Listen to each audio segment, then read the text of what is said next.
Radio city star गड्ढा। Can't say right now. पता नहीं मेरे दिमाग में आया, कर लिया मैंने ऐसे।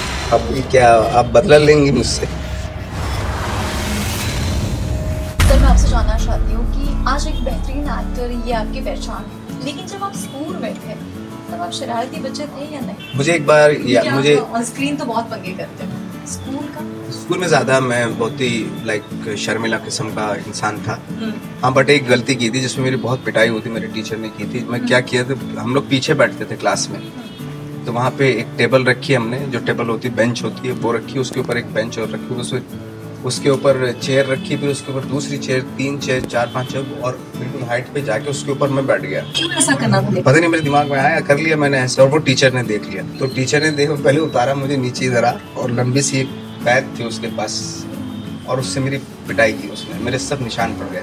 तो तब से आपको ऊंचाई पर जाने का शौक है? ये आप कह सकती हैं, बट वो तो मैंने बचपन में गलती के तौर पे किया था, गलती कर दी थी। अभी आपके बच्चे हैं तो उनमें ये शरारत आपको नजर आती है? वो शरारती हैं वो भी, बट जैसे हमारी मदर का था, जैसे शरारत करती थी, पिटाई होती थी हमारी, लेकिन जैसे मेरे बच्चे शरारत करते हैं, मैं उनको नहीं कुछ, मैं चाहता हूँ कि और करें, जितना करें उतना अच्छा है। शरारती भी होना चाहिए ना लाइफ में। सही बात है। सर, आप एनएसडी के स्टूडेंट थे, एनएसडी में जाने का फैसला कैसे किया था? कौन सी चीज आपको इंस्पायर कर गई थी? उसके बाद आपने सोचा कि मैं जाऊंगा और एडमिशन लूंगा तो एनएसडी में लूंगा? ये पहले मैं गुजरात में था, बड़ौदा में, वहाँ पे मैंने थिएटर शुरू किया, वहाँ से मैंने स्टार्ट किया थिएटर, और उसके बाद किसी ने मुझे बताया कि आप नेशनल स्कूल ऑफ ड्रामा में जाओ, वो हिंदी प्लेस होते हैं, वहाँ ट्रेनिंग होती है, तो वहाँ पे ज्यादा ठीक रहेगा आपके लिए। फिर मैं वहाँ गया। फिर अभी आप ठाकरे सर का किरदार अदा कर रहे हो।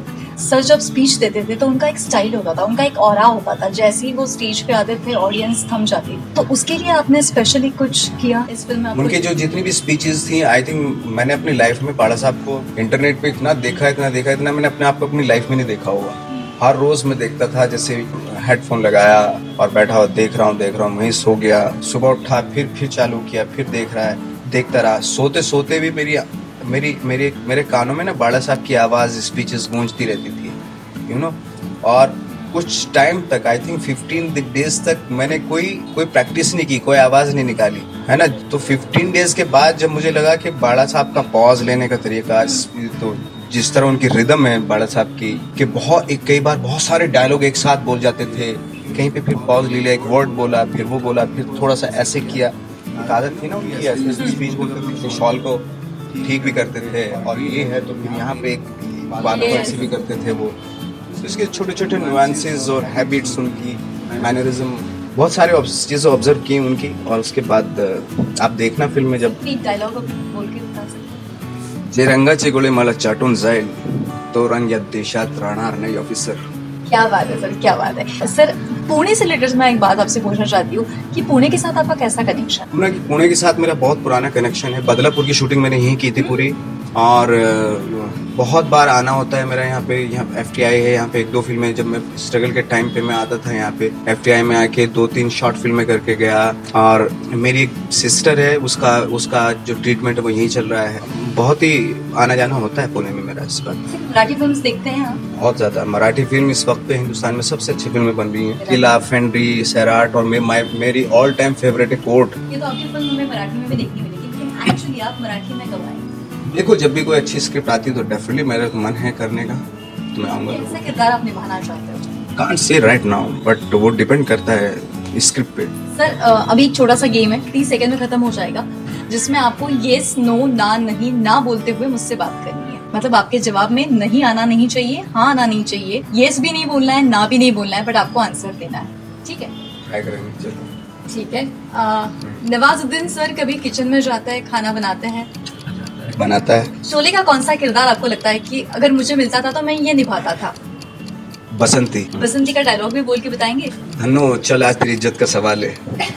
अच्छा, कभी ऐसा लगा कि यार अपनी इज्जत का सवाल है, मतलब अभी कभी कोई ऐसा डायलॉग आया और आप एकदम ब्लैंक हो गए कभी थिएटर करते वक्त? हाँ, 1-2 बार हुआ है ऐसा, होता है अक्सर। अभी आपने हाँ बोला इसलिए आप आउट हो गए? नहीं, मैंने कहा कि मतलब तुम्हें आउट करना ही है। नहीं, ऐसा नहीं है। पहले बोलती थी मैं पहले डायलॉग में आउट हो जाता। मुझे 30 सेकंड कैसे मिलता है ना।